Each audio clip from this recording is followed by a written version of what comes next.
3000.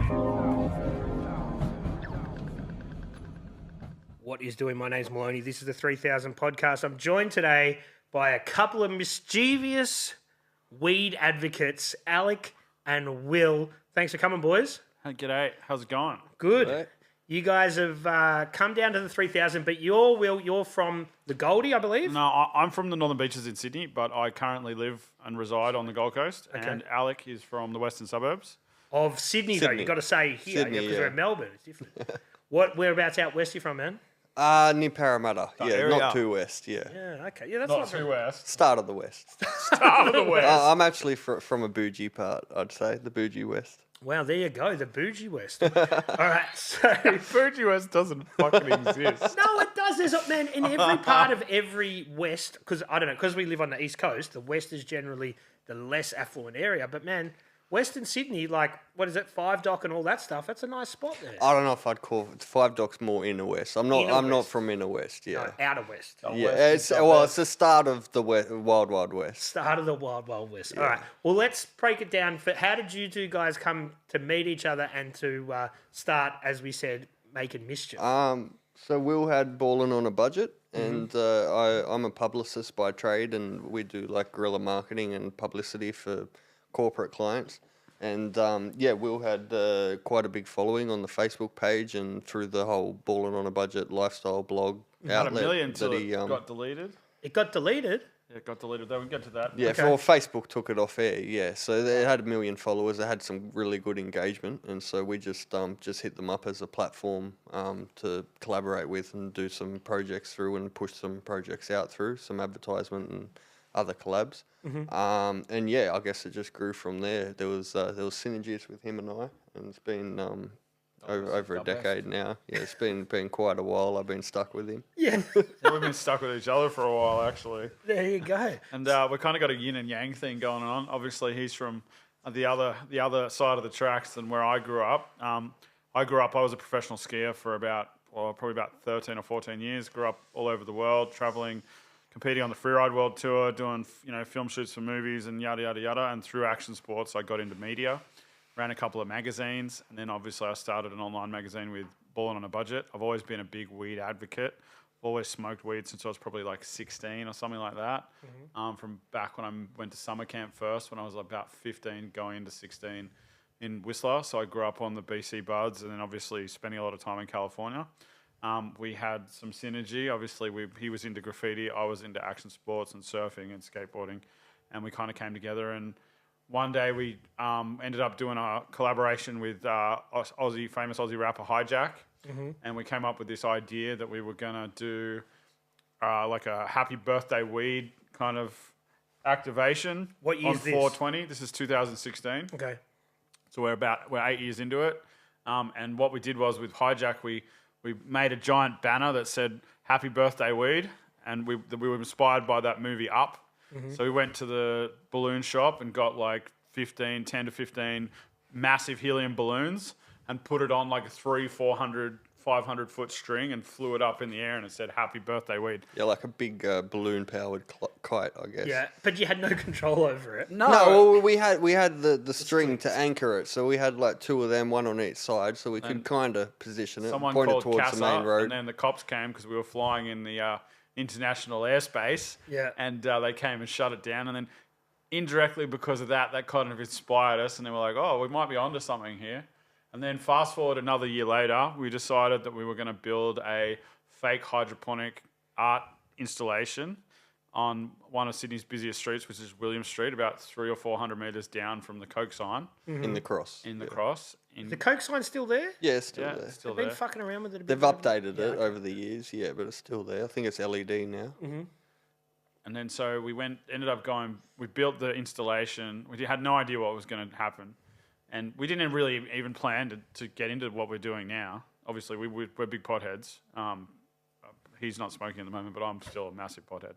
And so we went back to my house, fell asleep, woke up about 6:30 in the morning. He had because he signed the lease, we had about 10 missed calls from the landlord. So we drive into the city. It's about half an hour, 40 minutes from Mona Vale. And we get there, and there's like 8 or 9 cops and like 4 or 5 news crews because we had no idea what the fuck was going to happen. Yeah. And then we Rochambeaued who was going to have to deal with it. Yeah, And so Alec the lost. agent was saying we had to they needed a key holder there and someone on the lease to open up. And the police wanted access. And yeah, so we went Did down. they have a warrant? No, well, because so the shop you could see fake weed plants, and it looked like it was a hydroponic Yeah, setup it that looked they were pretty growing obvious. hydroponically. Yeah. So I guess they could witness before their very eyes that there was apparently a crime occurring inside the store because we set it up for the shop Justifiable front. cause, I guess. Yeah. And what were the plants? Just synthetic-looking plants. No, so we, I guess a bit of my background. So when in my very young days, I was just a graffiti artist and probably not the best one either, but we used to just bomb and wreck shit, and we used to film a lot of it and put it on YouTube. I guess that's my ADHD, just loving attention and the adrenaline and everything that goes with it. And so the news used to pick up those YouTube videos of us like bombing trains and just doing like cook shit out in public. And yeah, they started running it, and I was pretty young at that point. And then I started sort of like, I definitely loved all that attention and that kind of stuff. So I started applying it and more of He was making graph DVDs at probably the age of 12 or 13. about 15, 16, I think I dropped my first The other movie, controversial stuff that he was doing was Alec sells Rackmasters, which are security detaches, and he makes quite a lot of money off Magnetic that. sort of Let's thing. not say. Look at him as like a modern day Robin Hood, steal from the rich corporations, not publicly give back on to the the website. Yeshes of the West. So what's your if people want to check out your graph videos, where do they find them? Are they on YouTube or anything? Yeah, they're up these days. Yeah, it's been a while. You can still buy them on DVD. They're still available retail, but we've also, if you just want to watch them, you can watch them for free Shout 'em on out, man. YouTube. There's Art and Soul was the first one. And then we collabed with Two Loco from Western Sydney, and he filmed his whole world tour where he did like 16 different systems throughout the world, panels, and that's called Bad Habits, I think it's called. Yep. But yeah, they're both still available on DVD, both on YouTube. There you go. So back to the weed stuff, though. Yeah, so then I guess from the graffiti, my stuff sort of ventured to doing guerrilla marketing and publicity activations because I guess it was quite similar mentality and a lot of it involved prop building and set building and stuff like that. And then I started thinking to myself, well, I'm making good money off this and I'm rather good at it. And I was a heavy weed smoker at the time. And so I wanted to apply, I guess, just the skills I knew and what I knew and what I loved So doing. you made them from scratch. Yeah, in the end, I was getting to that. So yeah, Sorry. No, you're right. We started doing it. That's how those stunts started to begin with, because it's like we know how to do this sort of shit. Why not do it for something we're actually passionate about, rather than just corporations to market their shit? And then when it came to that shop front, we made the plants. We had them worked with some artists and had them manufactured and put together. So they're just like wire, plastic, and silk leaves. And so we're coming into the 9th year, I think it is the now. 9th So year that this was year. 8 years ago. And since then, we've developed like a factory full of prop plants. We use them today for the stunt we did at Victorian Saw on Parliament your House. stories, yeah. Yeah, and So they did look fucking legit, man. yeah, well, we've been over those 9 years. We've developed like I'd say the world's best drug prop offering, and so now we lease it to film and television. Sweet. I've been up here to film some productions a few times. We Want to list some of those off? 'Cause yeah, they're pretty we've heavy got hitters. we got the weed plants were just in Foxtel's. They're on the Foxtel streaming platform Binge. Yep. In a show called High Country. That episode only just came out on Tuesday, just gone. Yep. That was filmed up here, partly in Victorian High Country, and some of it around the city, just made to look there. So yeah, that just came out. It's in heaps of other stuff. We did props in Wizards with what's his name, Pete Davidson. Yeah. Oh wow. Yeah. Right. That movie was filmed up in Queensland. Yeah. But yeah, there's a long list of productions that we've done since then, and we just keep making new props if they need it to look like a different strain or different stage of growth. We just make it as it's needed. Really? Yeah, we even ended up getting federal approval to import a working pill press, and so that was because we had to make Craze Co. we had to make yellow smiley face pills for an episode of Underbelly, and so to actually make those prop pills, we got the press, And so now we can lease that press for productions or AKA make custom what was it? custom fake Dar pills. Prop Lord. So we Wow. make them with no active ingredient, obviously. Yeah. But it's basically using the exact method people would use to make props if you to make pills if you yeah. put the active Well, you ingredient have to in understand it. that on every big movie set or film shoot, if they want to have any kind of drug, content, they have to have a prop master come in and actually do this. Yeah. So Well, they don't indirectly, have to, but it's like it's hard to make the plants, and And if, they want to do it legit, yeah, well, quite often too, they've got no lead time, so they'll ring me and want them in a week. And if they need 100 plants, there's not much point in putting thousands and thousands of budget into, or tens of thousands of budget into manufacturing them all for one production. And we just have them on hand, so they can ring me. I'll drive up to Melbourne And then you or get them back, wherever. you can rent them out again. Yeah, we release Sick. it out. Yeah. Yeah. Do you have any real plants sprinkled in there just undercover? Oh, I don't know if we can talk about that. Okay. But we also lease real plants. So now that weed's legal with medicinal cannabis and the hemp industry is growing, it's a much higher budget to lease them. But we can do low THC hemp plants. We lease out for different things if they want the real ones. Oh, yeah, there you go. So I've always thought, in these movies and stuff, when people are doing lines and stuff, is that just glucose powder? What are they doing for that sort of stuff? So when it comes to consumables, just due to insurances and things like that, I don't make anything. In cigarettes, I usually use herbal cigarettes and stuff like that. Yep. I don't do anything that people would actually consume. Yep. So whether that be lines or smokes or joints or whatever, I leave that to them just so that there's not much liability on me. Similar stuff to what you're talking about. Yeah, I've often wondered that, Yeah, I don't want to fuck with anyone's health or be liable if someone does get hurt from something like that. So I'd rather just have the visual stuff. No consumables. Yeah, no. Don't combust or consume my stuff. It's Nah. full of a lot of glue and plastics. It won't be good for you. People would have to be pretty cooked to start rolling up some fucking synthetic plants. mate. He's No, well, we got make the signs. buds and all that stuff too. Yeah. So a lot of them are Can just you break full down of how you glue. make a bud? Or without giving away your secrets? Oh yeah, no, mate? we've got some videos on YouTube. Some of the troppable stuff is we get real plant matter, and so that looks like the brown hairs, and then we basically load it up with glue and stick different herbs to it. So it's all basically plant matter, and that stuff you can actually chop up in a bowl, and it'll look rather real. Yeah. And it doesn't sort of get old, or will it? Oh, eventually, we've learned a way to stop it going mouldy and deteriorating. I guess the plants and all the stuff, if leasing them out too much, when they go and come, they just start falling apart and breaking. But Wear and tear. That's just wear and tear and age. So with that first stunt in particular, what happens when you get there? The cops open up and they realise that they've been fucking shysted. Well, they might have even had a I don't think sneaking they had any suspicion. idea what was going on. And like I said, when we first got into this, we had no idea what was going to happen. So None of us had any idea. we Them had, or and us. so the further we've gotten into this, the more. Well, every stunt that we've ever done has kind of been a little bit different. So when you kind of do it, you have no idea what's going to happen. There's a lot of intangibles.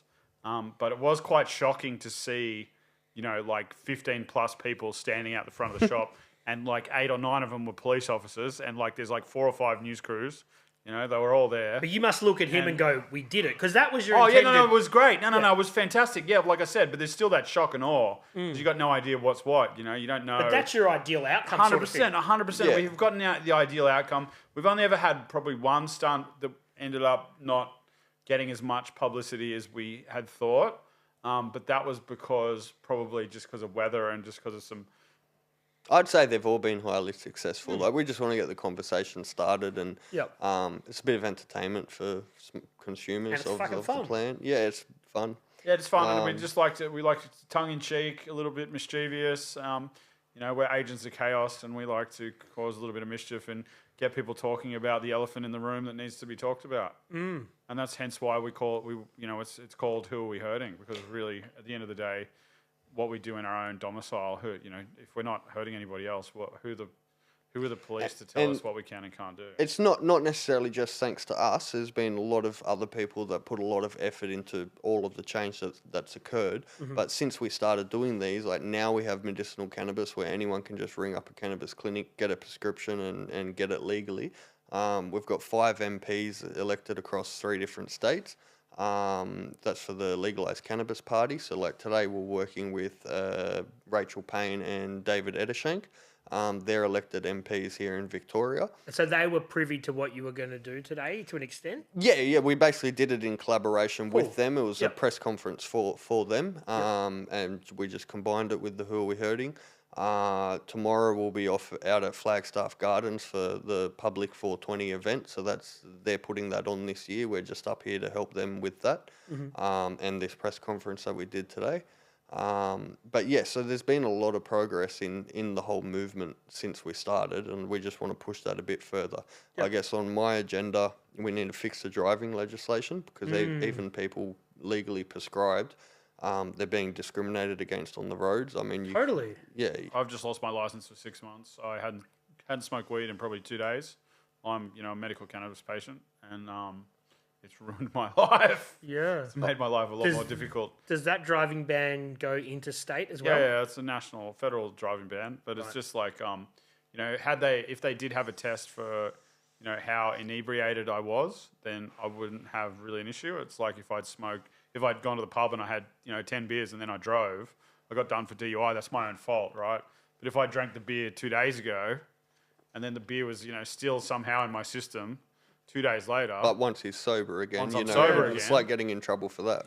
And so that's kind of like, it's kind of a no-brainer that, we need some kind of test. But at the same time, imagine for myself, it's greatly affected my life because I live in a slightly rural area. I live, up in the hills behind Coolangatta. It's about a 10-minute drive back to civilization. But imagine if you were like you're a single mom, you got multiple children, you need to go, you live out in the sticks and you got to go to be able to get to and from work, and you might be on opiates or whatever, but you want to use medicinal cannabis to help whatever ailment that you have, you can get into a lot of trouble for that. And it's immediate disqualification. Yeah. And it's like minimum 3 months, which is pretty outrageous. Totally. My dad, who you guys might meet soon, his partner, her son, he got 6 months just for smoking under the influence of weed, and like. Yeah, but he didn't they didn't prove that he was under the influence. They just proved that it was in his system. It was present in his system. There you that's go. the legislation. And that's the thing, yeah. but that's it, 6 months, so bang, you know what I mean? And then that becomes a burden on everyone else who's got to fucking drive him around. He's got to get someone to take him to work.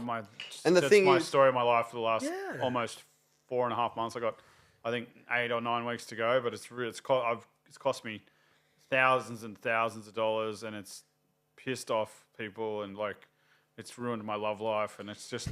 But again, this is just me personally. Yeah. But imagine if you were actually like a single mother, and you had dependent people that were relying on you. Like it would make you. These aren't people, for the most part, driving in an unsafe manner. Like the statistics prove that you can consume cannabis and still drive safely. Yeah, totally. But look, I'm going to be devil's advocate for a second because I don't really smoke weed, right? I drink beer, I don't smoke weed. Because I don't smoke it, I could smoke a little bit and I probably would be pretty fucked because I don't do it. You know what I mean? Totally, but we don't smoke weed and then drive though. Like, but I guess they're just using it for the lowest common denominator. Do you know what I mean? There Which isn't right. There's another charge. There's other legislation for driving impaired. That could be if you've not had enough sleep and you're driving impaired. There's ways for them to determine eating impairment. while you're driving, you're not fucking really paying attention, are you? It's a little bit different, but they should be testing for impairment. Or in our opinion, or my opinion, I'm not going to speak on behalf of Alec. In my opinion, it shouldn't hold up in a court of law, and there should be a driving defence for medicinal patients so that they can consume the medicine that they need. As long as they're not impaired. So in Tasmania, which is the only place in Australia where there is a defence, if you're medically prescribed and you're not driving impaired, they use other means to determine whether you're impaired or not. And what do they do? Well, they don't charge you. So here we've got the legislation of presence of cannabis, driving whilst having THC present in your system. Not necessarily cannabis, because you can technically still consume CBD. But then there's separate legislation which we have throughout Australia for driving impaired. So we're not proposing that they remove the impairment legislation, just the presence legislation. In Tasmania, they don't have a device to test your actual blood levels for THC concentrate. They just go about their means of determining whether you're impaired or not. And so if you're swerving all over the road, for example, they're going to pull you over, and it's going to be a different story to if you just get pulled over at a drug bust or RBT randomly. For sure. So it's like the American movie stuff, walk in a straight line. I don't think it's similar. I guess there's actually similar. a test that is the California government is working on at the moment that I just got told about by a family friend that works at a gas refinery in Long Beach. And he was talking about how he consumes cannabis, and that now they've just put in a mandate in California that they can't basically, what's the word for it? They can't kind of target you if you are a cannabis consumer, because obviously recreational adult use cannabis is legal in California. So now they're trying to implement a test to be able to look after workers that operate heavy machinery or in jobs of, where they're kind of putting the health and safety of other people at risk. And that's fair enough. That's the same as it is with alcohol. Yeah. But the fact that they're trying to say that just because you have it in the presence of your system is that you're immediately guilty, like, that's not really how due process is meant to work. Right? I mean, to put it in a bit of perspective, like, people are being prescribed opiates and they're still perfectly legal to drive. Really? Are they? Yeah, definitely. Sleeping tablets, all that stuff. Like, there's no test and then they're taking them off the road. All of the labels and the packaging say may cause drowsiness and do not operate heavy machinery. Yeah. But there's no actual law for that, and they're not necessarily targeting that unless they determine you to be impaired. Yeah. I got done for... So I've been smoking back when I was smoking for quite some time, over a decade. I did my driving test while stoned, like, or with it in my system. Mm-hmm. They still gave me my license to begin with. That was from my L's to my P's. And then for the 10 years preceding that, all the way up until my complete full license, I was a consumer. I didn't really have any run-ins with the police for driving. They weren't really testing back then. Yeah. So they've become now where before it was like roadside tests, and now every highway patroller in New South Wales, I don't think it's the same in Victoria or in Queensland. No, they pull out the thing and pretty much every time Yeah, okay. So back in 2020, I ended up getting tested. They were targeting me probably because of some of this activism. Mm-hmm. They kept pulling over the car and searching me and drug testing me, and I was coming up negative for some reason, and they weren't finding anything in the car in terms of possession or anything to charge me with. I was prescribed even at the time that it occurred, but they ended up getting 2 positive tests back to back, like 3 weeks apart from each other. And at the time, I owned a private security firm. So I ended up getting a no conviction in court. They didn't remove my driver's license, so the judge said basically, yes. You asked for a work license, didn't you? No, I didn't ask for any of that. The judge just said basically I pled guilty because there's no real defence or way around it. Judge gave me no conviction, which meant that I didn't lose my car license. That was for both offences because the first one hadn't been heard by the time the second one came. They were so close together, they basically got dealt with the same.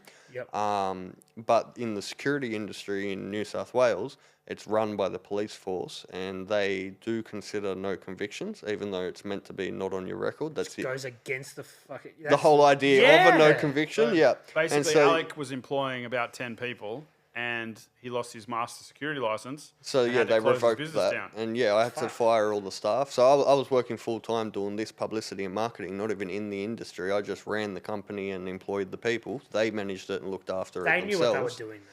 Yeah, I guess so. I think they were trying to muck with my income. They were. With me a bit. Trying to make an example. Exactly. Yeah, and maybe given that they run the industry, they didn't want me necessarily around it. Is it like that in every state, or is that just New South Wales? Not 100% sure, but I assume I've never heard that. Like, that's interesting. Yeah, like when you get your security license, you have to go get your fingerprints done and all that stuff, and it's SLED, the Security Licensing and Enforcement Director, I think it is. They're the ones who manage it all, and they're a division of New South Wales Police Force. So if you do have a criminal conviction, they won't give you a security license? If it's violent or illicit drug related, then I think that's the same with holding like a liquor license as well. I might be wrong. No, I think it's like something to do. It's like upholding the basics of like being a upstanding member of society. Yeah.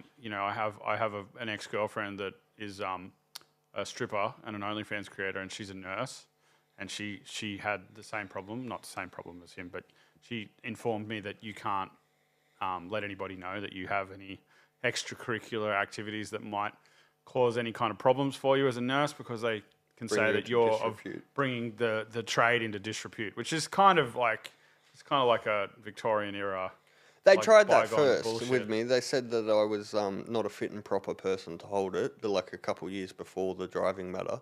I think that was because of the activism. I got some lawyers onto that and kept the licensing. That got shut down quick smart.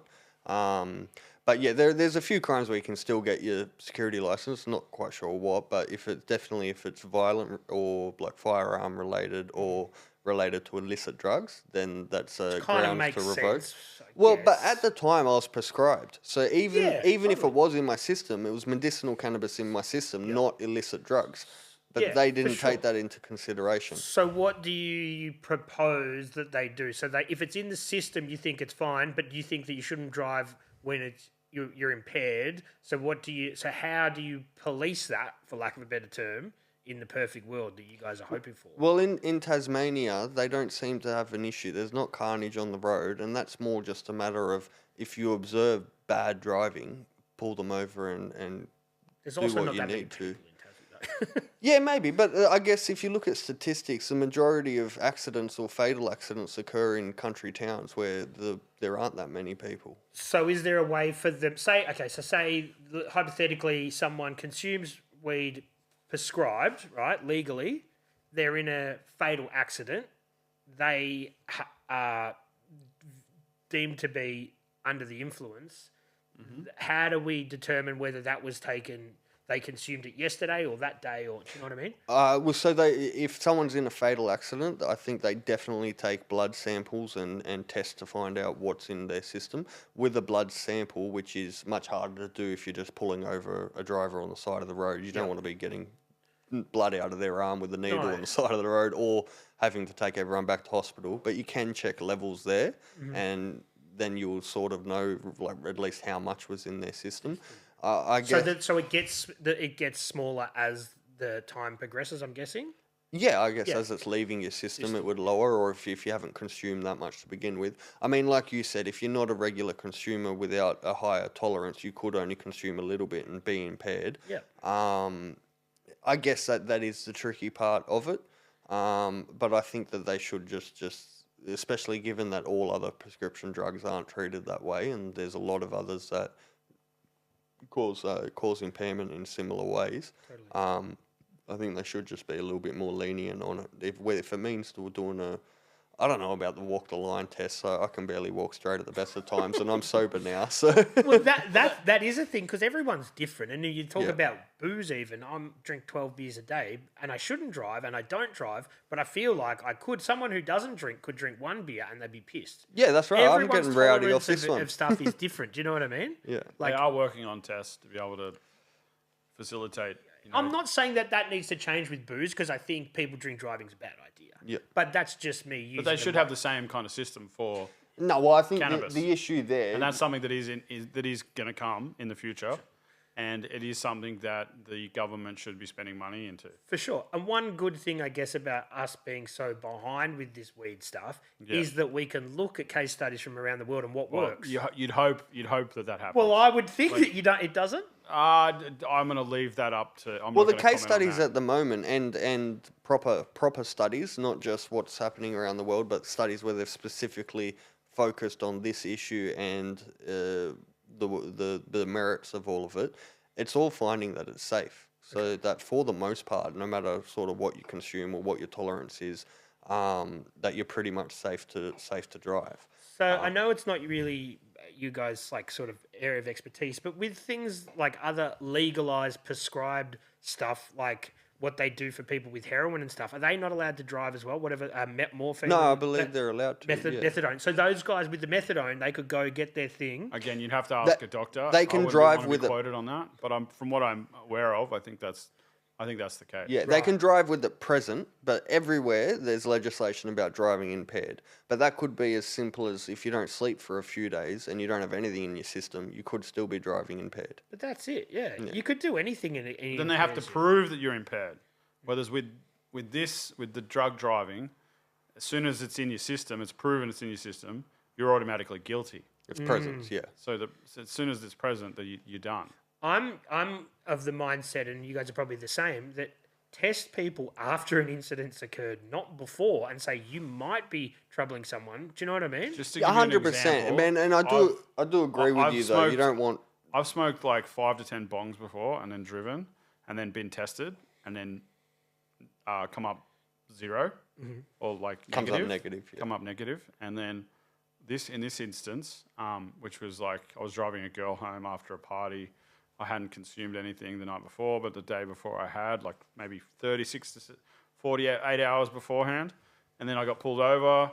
He did the booze test, 0. Then they did the swab test, and then it's like, oh, blah, blah, blah, blah, blah. I'm like, I'm a medicinal patient. Didn't matter. Put me in the divvy van, locked me up. Is that because it was early days of that medicinal stuff and they didn't know how to handle it? This is That only hasn't 5 changed. months ago. Oh, really? Yeah, currently I can't drive because of that. That was that incident. Yes, that was just recently. Like I'm still can't drive, and I got another almost 3 months to go. So what is the protocol? It is just, if it's in your system, 6 months bang. No, 3 months automatic. In New South Wales, I don't know what it's like in Victoria, but New South Wales, first offence is 3 months automatically. Second offence, I think, is 6 months automatically. But either way, you can opt to take it to court. If you take it to court and lose, you could cop more. If you, in most instances, most judges these days, I mean, David Hilpern was a magistrate in New South Wales. He retired citing the fact that he could no longer enforce the drug driving legislation, and now he's a active campaigner to have the laws fixed. Okay. And so he works with an organisation called Drive Change that he founded with some other people, and they're actively trying to fix this legislation. He was basically saying that like he was losing sleep at night having to enforce this legislation, and resigned from being a magistrate because then it goes back to what I was talking about before, which is like the effect on people that actually really need cannabis as an alternative to, hardcore opiates and stuff like that. That really can fuck people up on a long term. And these people are trying to function in society, look after their kids, look after their husband, and just have a functioning life. And medical cannabis can fix a lot of their problems, and they're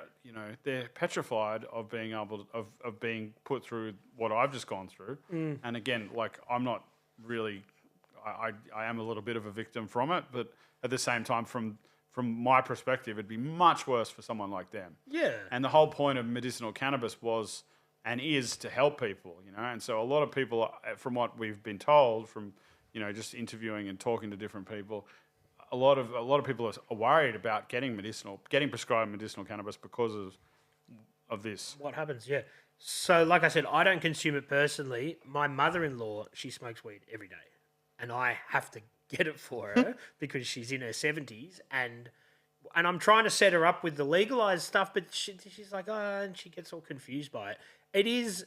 I know that it's a lot easier than you think it is. Yeah, but I'm 40. She's 70. Do you know what I mean? I can't sit there with her and do the fucking online stuff. She's got to do it herself. Do you know what I mean? Like, you could fill out the forms for her. Then it's just a matter of her. Check out Greenleaf. That's having probably the easiest in the industry. Yeah. They're based in Brisbane. Telehealth. You just go on. Takes probably less than 10 minutes. You put in your details. Doctor calls you. You tell him the ailments, and then you get what you need sent in the post straight to your house. And it's a lot easier than what people think, and a lot of people are under the guise that you need to be terminally ill to be able to get medicinal cannabis. This is actually some of the falsehoods that a lot of people of the industry, and that's probably one of the biggest problems, is that people aren't aware how easy it is to get medicinal cannabis. And that's legally the clinics that prescribe it and the brands which are the medication that gets prescribed, they're not allowed to advertise that. And that's anything in Australia. You can't advertise any medication. Yeah. But that is, I guess, it's still supporting the black market. There needs to be some sort of leeway where they can get out there and say, if you're dependent on illicit cannabis, come see them, go through the process, have it overseen by a doctor. You know what you're consuming.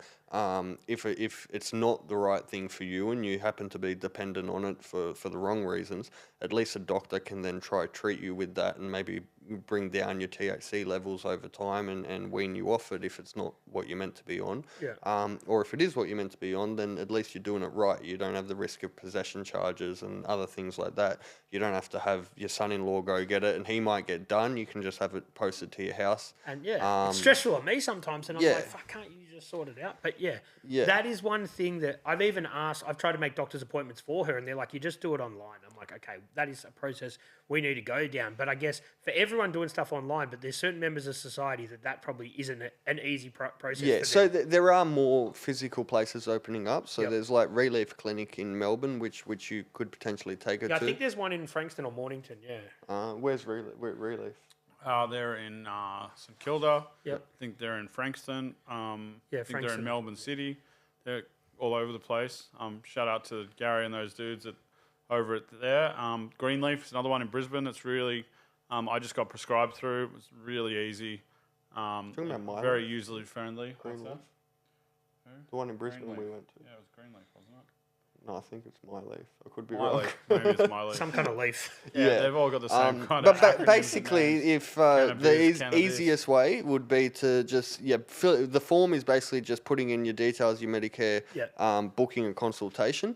If you've got a copy of your medical history, that's the best thing. Just send that through to them, which you can usually just ring up your GP and ask them for a copy of it. Yeah. They'll go through that stuff if you've sent it to them before the consult, and then they'll just have a telehealth consult with you, which is just a phone call, and then they'll determine what's right for you. Really, most clinics are in bed with brands and stuff like that, so they just determine where they're getting kickbacks and prescribe you that.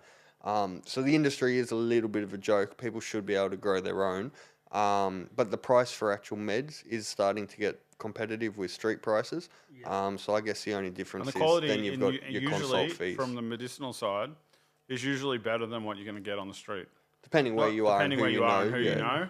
But on a consistency level, the stuff that you can get from the medical places is actually really good. Yep. And, the doctor will prescribe you what he or she thinks is going to help you for whatever ailment that you have. Yeah.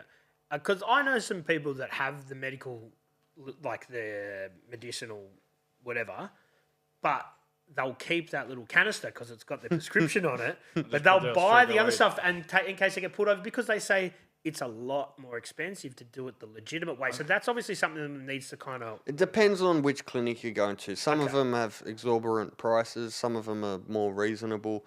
A lot of people are just topping up the jars. It's not the best system that's in place, but it's better than nothing. It's the system that we have, and it's a lot better than what we had before, which was nothing. And we'll get back to you guys because it's cool. Because I want to talk about more of the activations. But while we're on this sort of where we're at now, it's not perfect, but it's better than it was 10 years ago. It's all a stepping stone process. Okay. So we'll just keep pushing until. I mean, like in Canberra, you can grow your own. How many plants can you have in Canberra? I think up to I think it's more 4, isn't it? But you can only grow them outdoor. You can't do it by means of and you're hydroponic. Allowed to have seeds. It's a bit silly. That makes sense. Plants, so the plants have to just appear in your backyard. They just epiphanate like Harry Potter, like the Jack. You know how Jack went and got the seeds before he had the giant beanstalk. Yeah, and you're not allowed to trade. So even if someone had seeds, and because the seed thing I think comes down to federal legislation, most people would want to just import the seeds, and then that's federal law, not state specific law. Yep. But the ACT is its own little fucking thing, though. Yeah. They just make up their own rules. Yeah, and they've just recently decriminalised all drugs, actually, as of October. We went down there at the beginning of October, just before all drugs got decriminalised, to document 3 years of cannabis decriminalisation. And then the preceding week, all drugs were decriminalised. And we asked Canberrians what they thought about it, what they thought was going to happen. And obviously that was, 8 months ago. So 8 months ago? Maybe? Yeah, something like that. And, there's no anarchy in the streets in the ACT. No. So, and that's 3 years on from when they decriminalised cannabis. not yet. And we got, I understand what it is, but let's just break it down for other people that might be watching. Decriminalisation doesn't mean it's legal. It just means that if you get caught with it, you're not going to get charged. Is that correct? It depends on the situation. The difference between legalisation and decriminalisation basically is that decriminalisation means that it's going to be slightly tolerated. So you probably get a very small fine, or you'll just get it taken off you, which is what happens in the ACT. I don't even think you get a fine. No, well, they don't take it off you. You're allowed to grow, and it's. No, but this is for cannabis. Cannabis is. I'm more so talking about all drugs. I don't think the other ones. I need to check that again. I think cannabis. You actually they won't take it off you. It is decriminalised, and basically, like you're allowed to consume it. You're allowed to grow it yourself. You can't sell it though. But you can't sell it. Can't trade it. No. Trade it. I You're think meant to just grow for I don't yourself. think you Even if a roommate it. lives with you, they're meant to grow their own plant, even in the household, I believe. And apparently the seeds are just they're just going to epiphenate. But again, like I said, nothing's perfect, and we are making our way towards an adult use market of recreational cannabis, and that's ideally what that was ideally what we would like to go towards. Are you sorry? You go. I was just going to say, I don't believe anyone consumes it recreationally. I believe whether they know it and admit it or not, that there's underlying factors that are health or medical related as to why they're consuming cannabis, even if it's black market weed. Consistently, definitely, right? Yeah. But so for someone like myself who doesn't consume it all the time, I might be at a party and whatever, I'll have some because someone's, have a joint, like, whatever. Yeah, but that's recreational. I smoke weed recreationally. Okay. 100%. Well, if you're looking for that escape or it's like kind of just having a beer at the end of a long work day or something like that. If you need that escape, I feel like therapeutic is still it's health CBD, related. It balances you out. There you go. But I'm not saying that there isn't medical benefits from taking cannabis. There's huge amounts of medical benefits. For me personally, and how I consume cannabis, I consume it in a recreational way. I smoke weed to get high. I like the taste. I like different terpenes. I like different strains. You like the process. I like hybrids. I like sativas. He's I like in denial indicas. about his medical conditions. I am a conditions. cannabis connoisseur. I love cannabis. I've been a big cannabis connoisseur and a big cannabis consumer since I was a child. Having grown up in places like Canada and California, where all my cannabis businesses currently are, I've been kind of mentored in what cannabis it represents in a Cali way. And for me personally, that's how I look at it. Yeah. Now, other people, each to their own, but I do believe that recreational cannabis is the future. They normally call it adult use now. And basically, it can provide a marketplace for huge amounts of tax benefits for the public. And, it can build a bustling industry for people to be able to make money from. For sure. And at the end of the day, at the moment, all that money's going into the coffers of organised crime. And, the medicinal industry is a little bit I wouldn't say stagnated, but it is difficult for people to make money in the current climate of medicinal cannabis. There are companies that are making good money, but a lot of them, because they're not allowed to advertise and they're under such stringent laws. Regulations that the TGA have in place, it is inhibiting the potential growth of the cannabis industry. For sure. In my opinion. Yeah. So with just personally for you, because I know he's sort of pointing the finger a little bit, if you don't consume weed, do you get withdrawals or anything? If it's just recreational? I only consume probably... I don't consistently smoke every day anymore. Okay. Before, when I was a professional athlete, I would consume constantly when I was on tour and I was skiing all the time. I was smoking a lot of weed. I was smoking upwards of an ounce a week. In that culture a lot. It's in the culture, and also it behooved what I did. I didn't really, we'd wake up, we'd smoke weed in the morning, depending on what we were going to do. We'd load up this truck with the sleds, drive the sleds to the trailhead, then go sled for 2 hours up to the zone, smoke a joint, build a jump, film for the day, maybe go ski some lines, depending on the day, or if we're going to the ski resort, we're smoking weed in the gondola, we're stopping, every 5 to 10 runs to smoke in the trees. It behooved my lifestyle. But when I'm here in Australia, and now, as a past tense, now I'm an adult, right, and I have to have a real job in a sense, I don't smoke weed all the time at all. I probably smoke maybe a couple of times a week. Yep. And that's not even consistently. Sometimes I'll have, a month off where I won't smoke any weed. It just depends on the situation. But that's for me personally. Yeah, but you believe that people should have the option to do it whenever they choose. I personally believe it should be treated as cigarettes or alcohol. And or a vegetable. What you do in your own domicile, as long as you're not hurting anybody else, it's not really my... I'm a bit more of a libertarian. I kind of believe in less government and more freedom for the people. So, if you want to smoke, an ounce a day, then I'm not recommending that you smoke an ounce a day because that's probably not a great way to do it. But at the same time, I want to be able to walk into a shop like I can. I currently, co-own a cannabis dispensary in California. I have 2 flower companies in the California market that I've opened with a friend of mine that I used to compete on the Freeride World Tour with. And, when you go into a dispensary in California, Colorado, Washington State, now New York State, all these different states that are going towards adult use recreationally, et cetera, you have options. You can have edibles, you can have, drinks, you can have different kinds of vapes. And weed drinks. And you have all these different options. Infused, and as a consumer, that greatly interests me. And I love consuming them, and I prefer it to consuming alcohol or harder drugs. Mm-hmm. So that's something we haven't even talked about. So where does edibles sit in this, where we're currently at, and where do you think it should go as far as what the legislation is at the moment? There currently is actually, from what I've been told, I haven't actually had them, but apparently there are edibles available from certain clinics. With a prescription. With a prescription, and apparently they are selling gummies, but I think it is in limited amounts, and I've only heard of it from a couple of pharmacies. Yeah, there's not a great deal of it available under the prescription system, but it is getting there. Like there are some available, But at and the I same guess time, more will enter if the they market. did decriminalise home use, you could buy a magical butter machine and then go learn off YouTube and make your own gummies or your own edibles. So technically, if you just have prescribed cannabis flower in Australia, like all medication, you're not meant to alter it and muck with it. So you shouldn't be making your own gummies out of your prescribed weed. It should be consumed in the form it's prescribed in. But they you're do. a grown adult. Libertarian. As I said, I'm all for the Yeah, libertarian. well, they should just have the shop to ideology. go in. Like your mother-in-law, it'd be a lot easier for her if you could just run to the shop legally, grab some stuff for her, Then go home. if she went to a dispensary and she could go and buy a gummy that had 20 milligrams of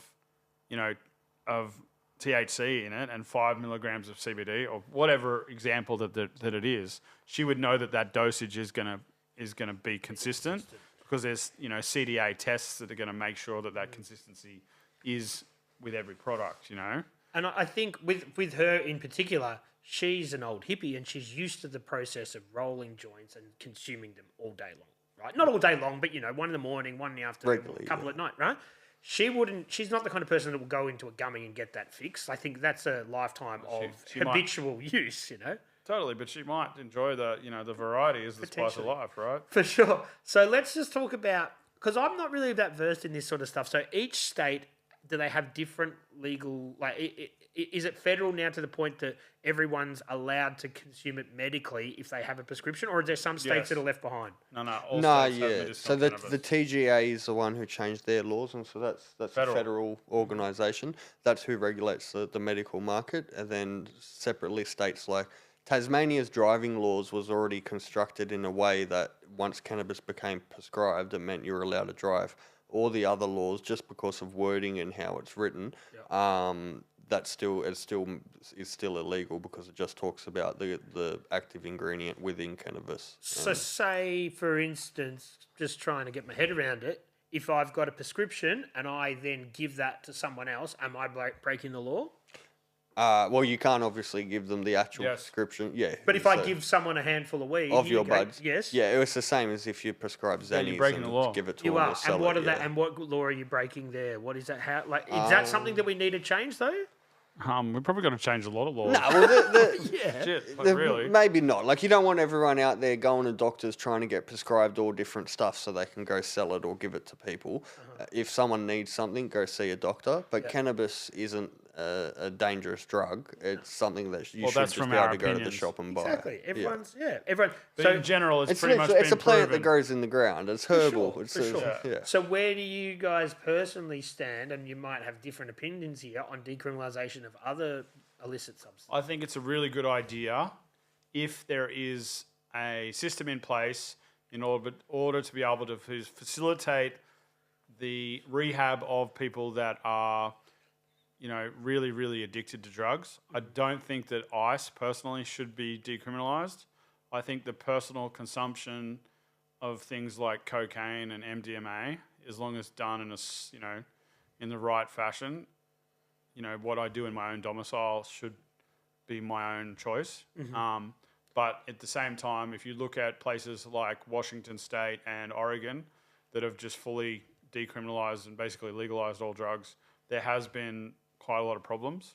But then places like Portugal, where they've decriminalized drugs, they haven't had the problem. So is it a cultural thing where we as Westerners are going to consume things on a massive level? Yeah, you have to have the right help in place. So I think, like mushrooms and maybe M should definitely be a lot more accessible. Mushrooms Through a definitely. dispensary as well, you think the similar sort of thing? Potentially, I haven't seen really any negative effects from people who consume mushrooms.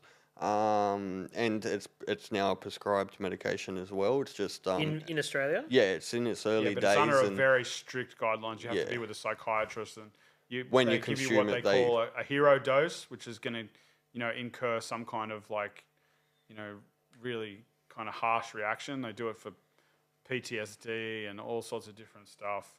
There's obviously that's a little bit of a different kettle of fish than recreational use. But with that, hard drugs are definitely bad. Whether we decriminalise it or not, currently Australia doesn't have very good things in place. Hasn't worked for 60 years. So But either way, we need to fix what's available to people who are addicted to drugs like that, because there's not enough avenues for them, even as we stand now. Yep. So I think maybe decriminalisation of them right now could be harmful. In but my opinion, I think that definitely we need more help for legalise them. adult use recreational cannabis. Then we use the tax from that for obviously infrastructure like roads and hospitals, and also a large portion of that should go to the facilitation of rehabilitation centres for people that are on more hard drugs, and they should probably decriminalise all drugs and then have a system in place where if you get caught more than multiple times or you're hurting other people or the public, you should be then forced to be able to have to go through a rehab program. And then if you keep, reoffending, then you probably should face harsher penalties. Okay. But, the system in place at the moment, it's the same with like the criminal system with how they lock people up for different things. People just go back on the merry-go-round. For sure. And in order to be able to facilitate the kind of growth and the rehabilitation of people, you have to have a system in play that can really help them from the get-go. Because a lot of people, they don't want to be addicted to drugs. They don't want to be crackheads. They don't want to be stealing and stuff like that.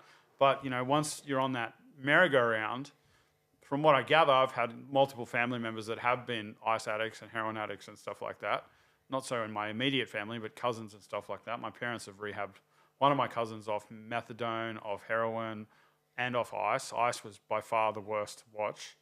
And, she's okay now, but it took 10, 15 years for her to come full circle, you know what I mean? And, the ramifications on a family were just ridiculous. For sure. And I think that I've spoken to a fair few people that are legalise all sorts of drugs advocates on this show. The thing is that no one seems to really know how that would work, because it's different to weed. Do you know what I mean? Portugal's got a pretty good system. Okay. But I think that you have to have a system where you facilitate the rehabilitation of people that are heavily addicted to drugs, because different people are going to have different addictions. Certain people will be able to consume cocaine once or twice a week or once or twice a month at a family gathering or at a work party, or when they go and see a festival or whatever. Yeah. I consume other drugs sometimes, but I don't do cocaine every week. I do cocaine maybe once every 2 months. I like cocaine. I like doing MDMA. I like doing mushrooms, but I don't consume these consistently, and I don't consume weed consistently. I love smoking weed. I do smoke weed a lot, but it depends on the day, right? But me personally, I don't have really an addictive personality.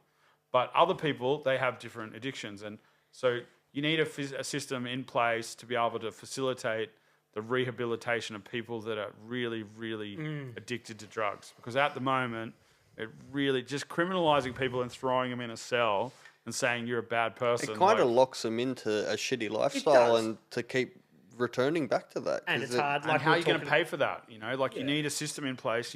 All these liberals want to call for change, but if you have to understand economics, you have to have a system in order to be able to pay for all these things. And the potential legalization of recreational cannabis can be a huge factor.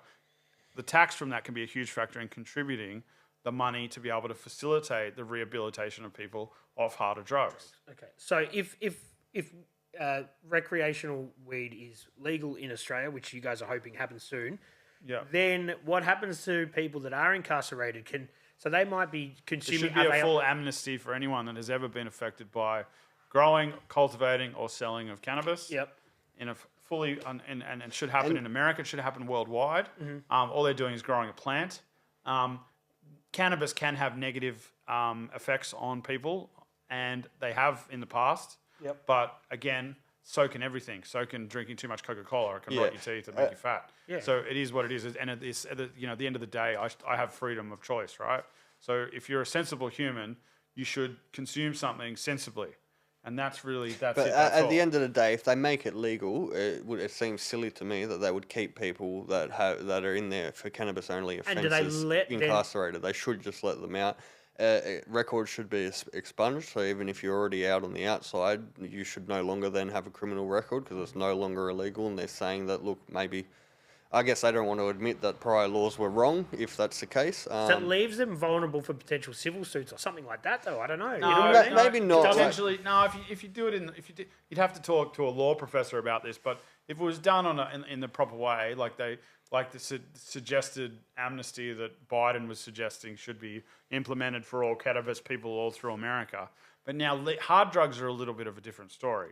So we're not really the people to comment on that. But also, one element of that, currently you can't work in the medicinal industry if you've got criminal charges. So I guess in a sort of similar capacity to what we were saying about the security industry. Yep. Whereas if someone's a really good grower, they've probably been done for growing in the past and got those criminal records. They should be someone that's prioritised to be working in the medicinal what they're industry, doing, yeah. rather than shunned away from it. So I think that's some regulation change that should occur now. Obviously, just because if you've been done for cannabis doesn't mean you know what you're doing and you're a great grower. But there are a lot of great growers now that are excluded from the market because they've been done in the past, and I don't think that's necessarily right. What about, I've got a mate who he's a DJ and he was DJing at a reasonably corporate venue, right? Medical marijuana, and this is just an incident that I'm talking about in particular. He had the medical marijuana prescription, but he went outside, he consumed it. They came in, the venue's like, we can't have that here. That's a bad look. And I'm just using him as an example. If things are going to be medicinal and legal, then workplaces have to be tolerant of people 100%. consuming. But you have to understand that the industries have to catch up to the legislation. It's a lot of chasing your tail. Yeah, no, 100%. But that's only just happening in California. And California's had, legal and recreational cannabis since like 2016 or something like that. He may maybe have bit a earlier. case with Fair And Work. then they had another 10 to 15 years of medicinal cannabis before that. So now there's only from what I gather, there's only just legislation coming into place to be able to kind of shield workers from workplaces that want to fire them because they consume cannabis in their free time. With Yes. that Now, said, that's though, fucked. But yes, Rio it is. Tinto. It is. Just wait. Let me finish. But if you are doing a job that that requires OH&S, that requires you to operate heavy machinery, and that requires you to have other people's lives in your hands, then you probably shouldn't be consuming cannabis before you do that job. But if you did that 2 or 3 days beforehand and it's not impairing you now, there should be a test, just like there is when they do a breatho test to test whether you're drunk. They should have that same test. the And issue until they with have that that is same test, there is no device for no, that. So there is people that they've are got to working on invent this. And that that's what we and need. know it's reliable Yeah. before they can implement But at it. the same time, a lot of people, they just want to kind of sugarcoat things and skip over this. But we need to provide a solution for the problem. But that's it. And the thing is, there needs to be some framework in place. Like, okay, so if you get caught doing something out of office hours that isn't what your work deems to be good, and it's reflecting badly on the workplace, sure. But for your life choices outside of work, that's discrimination. They shouldn't really be allowed to do 100%. that. Especially Totally if it's medicinal cannabis that's and you're it, right? prescribed, then they're discriminating against a 100%, disability. But this stuff needs to be in place because I don't think that. Do you know what I mean? There needs Yeah. to be. Well, 100%. But it you may takes have a time for it to case catch with up. Fair Work if people are discriminating against your disability. But with that said, Rio Tinto, the mining company, they've just released policies saying anyone medically prescribed either has to stop consuming or they won't have a job anymore. Legally, can they do that? They've got enough they're- money, I guess, to try and swing their dick and do it. I would have thought no, but they've obviously, they've got enough money. They should have a Until you really prove it good in the legal court of law, team. their mandate is what it is. Exactly, and they've got you know, the Yeah, And they've so got their people are own looking work into that at the relation laws moment. Yeah, that stay in place, and you sign that contract. If you go and work for them, it is what it is. And at the end of the day, that is what it is. Really, if you want to go work for Rio Tinto, then I guess don't smoke weed. But at the same time, but again, the solution to the problem is come up with a test like they are doing in California. From what I've been told, there is something that's about to come out that is in the testing phase, in the beta phase, that can test the cannabinoid presence in your system to be able to determine whether you're impaired at the time of the test. the issue with that is people are being victimised right now that shouldn't be, and that test doesn't exist right now. One that's reliable and we 100% know that one that you're talking about in particular, is it a mouth swab? Is it I've only just been. There's I'm things just like talking phone about apps. the fact that it is possible for it to do, and there should be government money put towards that, because if they want to say that there is a solution, there should be a solution provided, because you shouldn't be able to go into a court of law and thrown under the bus just because it's in your system. It's in the presence of your system. It's absolute bullshit, in my opinion. Yep. And I think that it's obviously greatly affected myself in my recent life, and I hadn't consumed in like 2 days. Yep. So going back to the fact that if you were a single mother, or you had a job, or you were the breadwinner of your family, whether you're male or female, it doesn't matter, and you were consuming medicinal cannabis, and you hadn't consumed in a while, and then you get done by the drug test. Like I said, I've smoked weed 10 minutes prior and been pulled over and swabbed, it shows the and passed the inconsistency there, test. yeah. So the test is inconsistent. The test is expensive for the Australian taxpayer, and it really doesn't work. So really, that should just get thrown out. Safety studies are just saying it's not really needed anyway. Yeah. So let's get back to where you guys are in the last 9 years. Did you think we would get to where we are now? Or did you think that would happen? Did you think we'd be further along in this journey with where the government? Australia's pretty, we're pretty isolated here at the bottom of the Pacific. A lot of the cannabis culture has been held back because of the illegality of cannabis. We have come in leaps and bounds. Now you find glass bongs in certain places which you didn't before. People know strain names now. Obviously, because of pop culture and hip hop, that's become pretty mainstream in Australia. I think that we are probably still quite a ways behind. Places like California and Colorado and et cetera, et cetera. But on a worldwide level, like Germany just legalized as of April the 1st. So we are going in the right direction. I don't think it's happening quick enough, personally. But, like Rome wasn't built in a day, especially in a very conservative, baby boomer dominated political system like we have here in Australia. Yeah. So, but let's talk about 9 years ago and where we are now. If you could be, in hindsight, did you think we'd be here where we are? So, do you know what I mean? I saw the medicinal coming in. I didn't know how we'd go in Australia with legalization, complete legalization. When America's also done it for a lot of states during that time. When they did it, I thought Australia would follow suit quick smart after that. Follow So the that US was in a lot of within sort of capacities, which hasn't happened, and that I guess that surprised me along the way. Maybe the way the medicinal system is might have hindered that a little, because there is a lot of people invested in it along the way, and there's a lot of money being generated from it. But they can still generate that money, and I guess if they're generating it in tax, it's going back into society as opposed into private people's pockets, which is maybe where the issue is at the moment. And if you look 10 years ago with, and I'm not picking on you, Alec, but you're vaping, right? And that thing has come a long way as far as the popularity of it as well. So, and that sort of leans into they don't know what to do with that legally. Do you know what I mean? Yeah, I think it's crazy what they've done with it. Medicinal cannabis and consumers have got caught up in all of that. Yeah. So when they just changed these laws and to make it tougher with nicotine vapes and disposable vapes, they've also made it tougher for dry herb vape devices. So now they can only be sold through pharmacies. Yep. Whereas before anyone could sell them. To me, this is a great device to aid smoking, to help you stop smoking cigarettes. I feel like I'm much healthier since I switched from nicotine cigarettes to nicotine Still very vapes. addictive though. Yeah. Yeah, but I feel like the way they're going about this currently is wrong. I feel like it's big tobacco having a lot of play 100%, in it. that's what it is. Yeah, they need to do At the end of better the day, with these who the vapes fuck as do well. they have the right to tell you what you can and can't do? Like, if you want to kill yourself smoking on a vape or cigarettes, like, you know, like really. Go I do. ahead I and feel do it. much healthier than when I used to chain smoke ciggies. Yeah, I can't. I've never had any health related issues with them. I've been consuming vapes for these disposable nicotine ones for a long time now. Still do I have used to health smoke issues, a lot of. Yeah. He still does have health issues. He yeah, still it was coughs and splutters. Different. No, Coughs and no, splutters a lot less than he used to. Yeah, Yeah, no but way. it's like in Melbourne, man, you hardly ever see anybody on an actual dart anymore. It doesn't happen that much anymore because everybody, like, it's taken so much of the market. It's taken a huge amount of Yeah. the market, but now it's very difficult for people to get them. There's a lot of, you know, like people are getting in trouble and going to jail for it. Obviously, they're the sellers of it.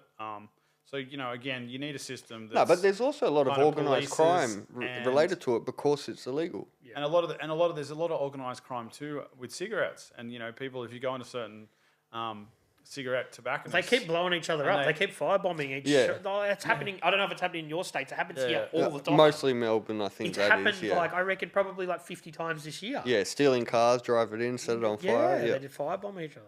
Yeah, because apparently you can go buy like a $20 packet of cigarettes in certain No, tobacco but shops. there's I think there's certain or at least one crime family here that's trying to dominate that trade, and so they're doing what they can to. That's what happens when there's over policing, and like I was Well, that's in a- what happens when it's I was in a driven to the shop black market. yesterday, or was it this morning? It was this morning actually, and I looked, and I don't smoke cigarettes. I don't even spin with tobacco with weed. Sometimes I like to smoke a spliff, but the majority of the time I just smoke straight. But I looked, and a packet of 40 cigarettes was like $70. Like that's fucking insane, man. But pretty much everywhere. At I least don't think in that Sydney. stops people necessarily from smoking cigarettes because people are so addicted to it that they're just going to pay what they need to do it. But if they can go to a cheaper alternative and smoke a less quality product for a quarter of the price, they're going to, you know, most people are going to go consume I don't even know if cheaper it's a price. less quality product. I think that stuff is coming in and it's probably not that different to what. Yeah, no, the Manchesters are good, and you still get them for like $16 for a pack of 20, and you can get them at like any tobacconist really, from at least in Sydney anyway. Let's talk about some of your other activations. So we started with the first one that you said 9 years ago. There's obviously the Opera House, but there's a lot. Do you want to break down some of your? I wouldn't Check say the magazine. favourites, but some of your ones that had that's the in most the car. impact. What do you need, man? We just there's an issue in Maxim magazine I that saw came that. out last So It week. came out, Yes, Got a just lot came of out them. yesterday actually that goes through the thing. Print media is still alive. It is still alive, but not. It's gasping for air. But we're big advocates for print media. Basically, what else have we done? We There was put a 100 upstyle fake one. weeds plants all through Sydney. Once that was an interesting one. We built a 26-foot fake cannabis Christmas tree, which we placed in Martin Place as a kind of a joke. We parody. did an army convoy where we hired a motorcade of army vehicles, and so the title for that one was "Driving with THC Shouldn't Make You an Enemy." So we drove all around Sydney to all the different news outlets, giving them, I guess, a bunch of information on the topic, just trying to get the conversation Have they started. been on board most of the time with the news agent? Are they on your side? Depends or on the news agency. So Channel hit and 7 miss. and Channel 10, 100%. We've been on there many times. Yeah. We're actually potentially going on the project very soon. Don't know if either or. Channel 9, they're much more conservative. They don't like us. They don't want anything to do with us. They're a bit more liberal, aren't they? You know, and then it depends. And in print media, we've had a lot of stuff. We've done a lot of collaborations with Lad Bible, but then the editor of Vice, Brad, you're a cocksucker. Vice don't really like us, but then they'll print articles about about girls on how to get coke for free. You know what I mean? And like how Vice is Disney now, though, isn't it? totally, but like think so, yeah. they've got articles about girls on how how to basically not have to suck dick for coke, and like Had a get- Connor how dude to into Connor it. dude to give you your free. And in one of the articles, it actually talks about how the dude's probably going to have limp dick, so you're just going to have to lie next to him and cuddle. And this is in the article. And again, I don't have any issue with Is it free tongue in cheek speech. or is it? No, legit? but again, it's just it is what it is, right? So Yeah. it depends on the news outlet and who's controlling the narrative. It's the same with everything. No, but it also depends on the news cycle, and like clinics are giving them lots of marketing budgets. They're not allowed to advertise, but they're allowed to put out education, and there's certain ways around it. I mean, we're completely involved in the industry. We work with a lot of clinics and providers and that as well, without directly advertising them or breaking the legislation. It just limits how they go about it. But the certain outlets are making money off it as well, these media outlets. So it just depends on what customers they got at the time, the whole news cycle, if there's many other stories going, There's a lot going how on in the world at the controversial moment, it is like- with what we're doing. Yeah, well, things are changing. And then another activation we did, we took $420,000 in real cash, had a press conference on the steps of the Parliament House in Canberra to represent the daily excise that the Australian taxpayer could be collecting if they legalised recreational cannabis, which could be put into money, could be in roads, hospitals, schools, and rehabilitation programs for people that are in dire need of rehab for their drug addictions. Yeah. And criminalising drugs hasn't worked for the last 60, 70 years, and it just, you need an alternative approach, and you need to test some stuff to see what's going to work in each society, because obviously what's going to work in California or in Oregon or Washington or in Portugal may not work as well in Australia, but if we don't try, we're not going to succeed and find the best solution. It is a hard one though, because like you said before, drugs should be legal, except maybe not ice. Like it's kind of like everything kind of gets tainted with the same brush, because you're like, drugs are drugs, you know what I mean? Totally, but if good cocaine was only $30 a gram, would people still be smoking ice? Probably, but probably a lot less. Potentially, yeah. Depends on I'm not the person to person comment to on think. that. I'm And not a with that, I psychiatrist. wouldn't call cannabis a drug per se. No, but it has been linked in for so many Definitely, years, and all the boomers have been like, well, that's a drug, you don't do it. But now it's legal, they're like, oh, it's okay. Arnie said it best. It's Not a drug, it's a leaf. Yeah, there you go. So, but I don't know what happens in Sydney or in Queensland, but here we've got a safe injecting room that's legal, and they're talking one about in King's Cross There too. is, right. So, Methadone clinics. yeah.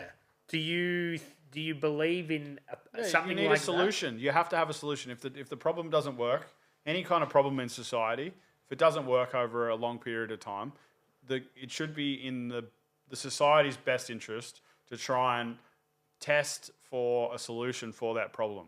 And elected officials are elected by the people, for the people, to be able to govern in the best way possible for the populace and for the health and safety of those populace and for the economic prosperity of that population.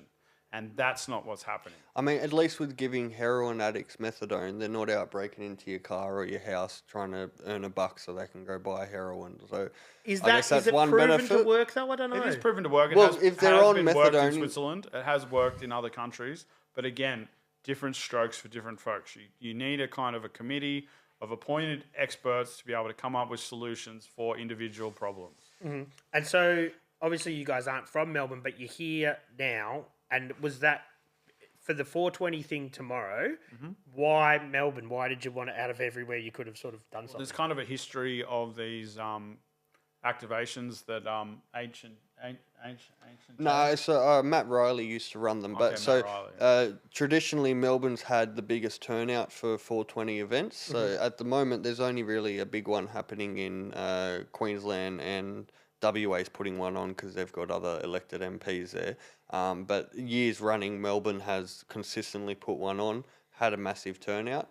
When COVID came around, I think that was the first time they skipped one in a long time. They had been annual before that.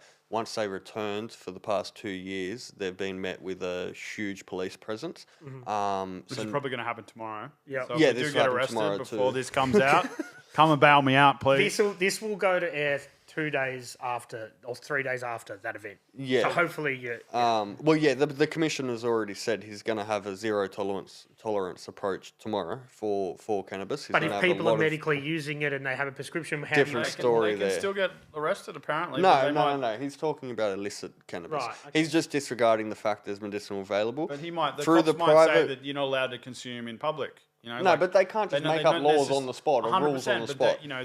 So the politicians have had meetings with the commissioner. Yeah. He's and some other police officials. I don't know their exact names, like the minister, the person in Parliament who then liaises with the police force. It's not up to Parliament to tell the police how to do their job, but it is up to them to make legislation, which they then abide by.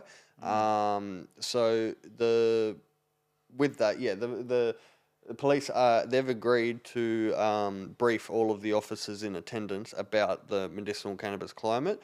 There's been a fact sheet put out saying that if you are planning on bringing in cannabis, it should be in its prescription packaging. You should have photo ID with you and also potentially your script available. It's a lot. Well, that's how the TGA, if you look at their website, if you're taking medicine outside of the home, that's what they say it should be. It should always be within the packaging it's provided in. So you got to fucking walk around with a canister this big just to Yeah, smoke 10 a gram, joint. 10 gram jar. You know, No, you're right. You're tiny. right. It's a bit silly. Yeah. And to take all your There's a meds lot of out, you impractical should be things able in to the just world. roll a couple joints and take them. And if need be, if you really need to prove it, just show them your prescription, maybe some IDs because the prescription doesn't have a photo on it. But that's how the TGA say that you should transport medication. So that's what the police are saying you should do as well. We do have a better system now than we used to have. So the reason that we have come down here is we've done an activation in Canberra. We've beaten the horse in Sydney almost to death. We got arrested. And the other activation that we did, which is our most famous and iconic one so far, was we projected cannabis leaves on the Sydney Opera House.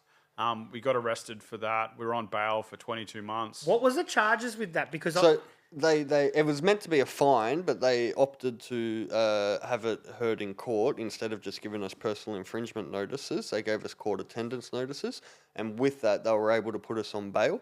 So then that went on for 2 years. A week before the final hearing, the police withdrew from the matters. So they dropped it all. We were off. But, well, technically then we still had to wait for the actual hearing. But all that happened was the judge came out and said, okay, I've been advised you guys are withdrawing. Basically signed off on it. We spent a couple hours, our lawyers saying, explaining why we should get our money back. So then the judge awarded us our legal costs back. And now we're going to sue the cops for wrongful arrest because at the beginning when I was put on bail, I had to report into the police station 3 times a week. I wasn't allowed within 3 kilometres of the Sydney CBD for over a year.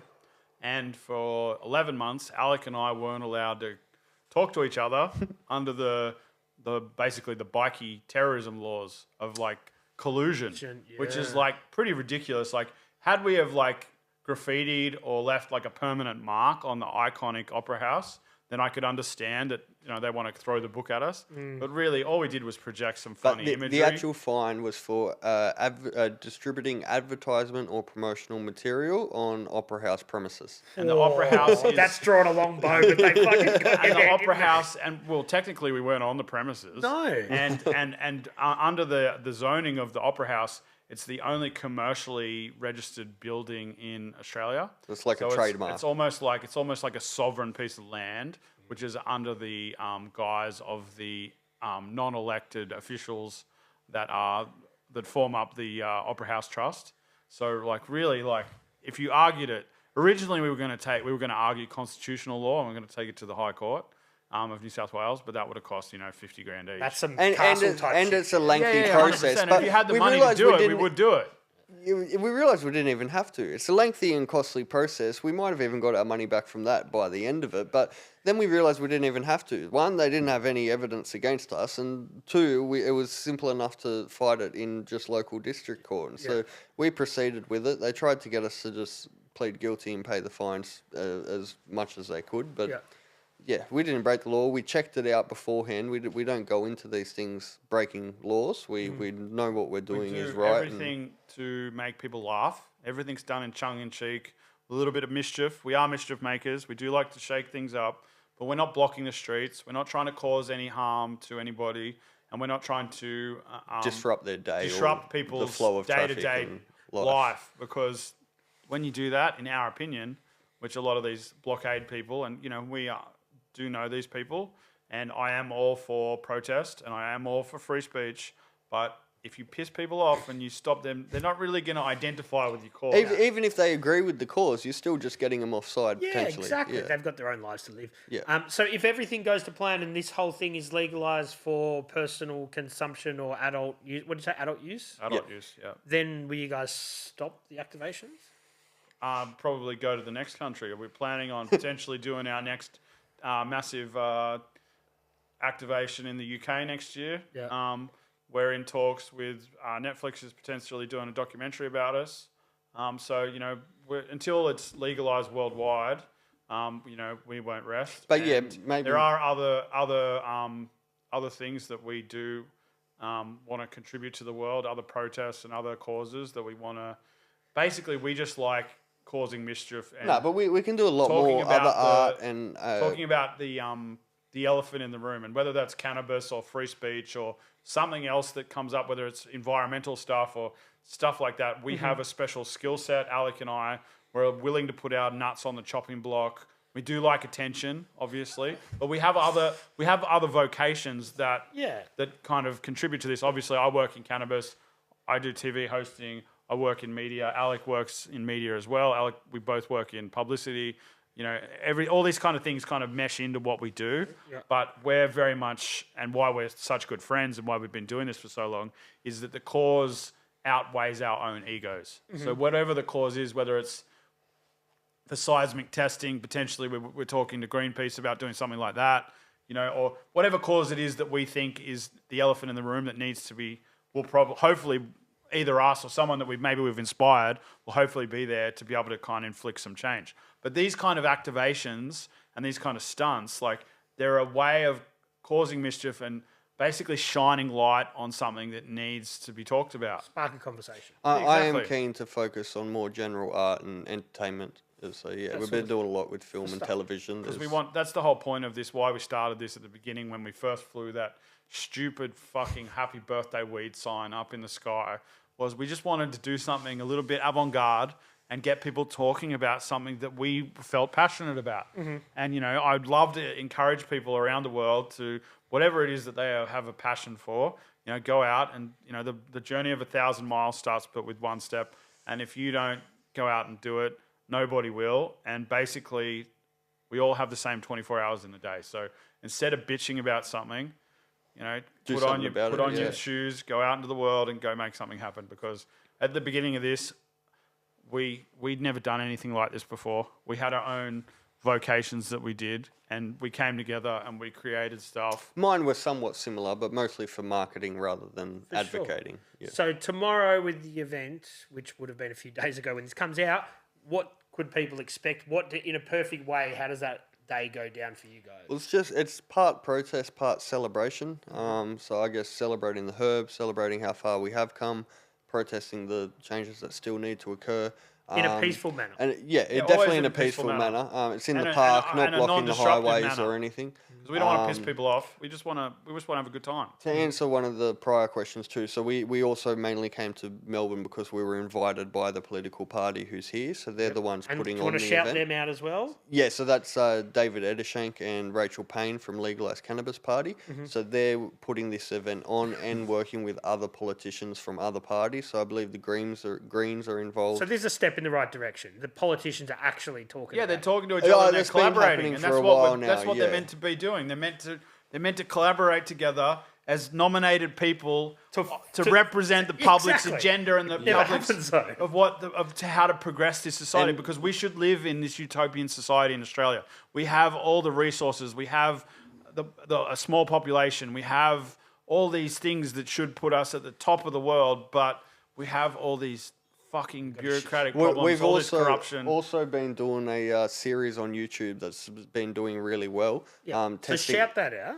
Yeah, that's Testing How Chronic. And so with that, we go to different cities in Australia and test the THC CBD potency of people's buds. Yeah. So we'll street weed and medicinal weed. And who's winning so far? Which city's winning? Oh, they all have their ups and downs, but I haven't actually looked at it. So we've done Sydney, Brisbane, and Canberra so far. We're doing Melbourne now, and we'll do Nimbin Mardi Gras. But we're next thinking month that South Australia is probably going to win.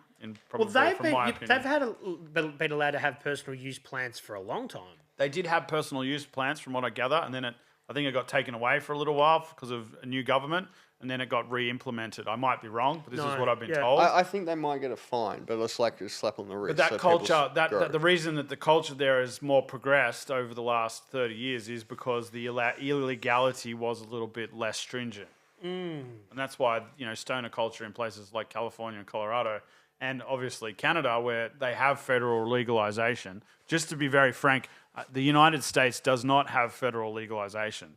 So just to give you an example, the cannabis dispensary that I co-own, my business partner, when he went to go get his cannabis control license in Sacramento, he had to go and pay for it in cash. So he had to take $56,000 in cash to go and purchase his cannabis control license. We cannot take credit card payments. My friend has lost 8 bank accounts. You can't bank the cash.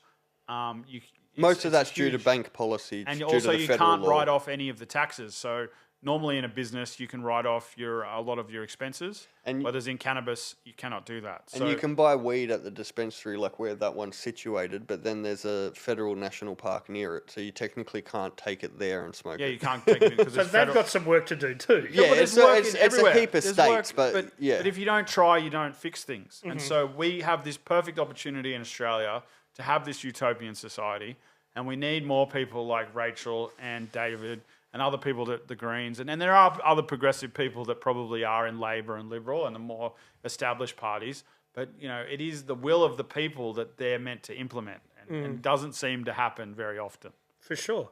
Man, you guys are both very interesting individuals, and I'd love you to both come back and talk your own stories separately, which would be cool next time you're in Melbourne if you're down to do that. Definitely, 100%. That'd be great. Thanks for. We love your setup. It's really cool, and we love what you're doing, and we love that you showcase the different characters that are Melbourne, because we always love coming down here, and I've considered becoming a Melbourneite, as Mount Buller is a lot closer than Thredbo is to Sydney. It's not too far. Do you guys want to shout out anybody or tell people where to find you, what to do before we wrap it up? Well, you can see my stuff and a lot of the stuff that we've done together on through the Craze Co. So that's mainly via YouTube for the videos. We've all got our personal social medias. And I'll link all that stuff in the description as well. Legend. Yeah. Check out my podcast, Willie's World Podcast. A lot of big interviews with a lot of skateboarders and surfers and rappers and famous advocates and porn stars and all sorts of people like that. Check out my personal, Willie's World 69. If you're in California, go check out, if you're at a dispensary, go buy some Pheno Hunts or some Zero to Hero cannabis. And if you're in the Yosemite Mammoth Lakes region, right near Mammoth Lakes, Mammoth, the ski resort, go check out Tioga Green. And, shout outs to David and Jeremy and all the legalized cannabis people. Shout outs to advocates around the world that are pushing their agenda and making shit happen.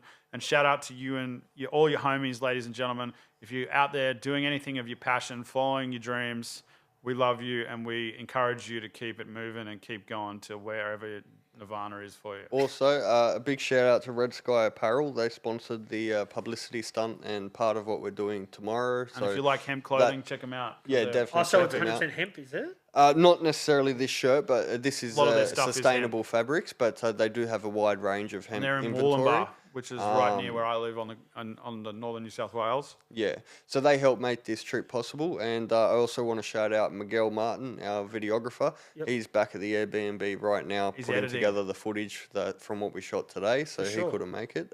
Sick. But yeah, he's an absolute legend. Thank you, bro. Tag us in all that stuff and I'll make sure I share it. Alec and Willie, I appreciate you guys coming. It would have been sick to have more time, but we have to get in where we can here. No, all good. And thanks for coming, fellas. No worries. Thanks for having us. Thank you very much. Cheers.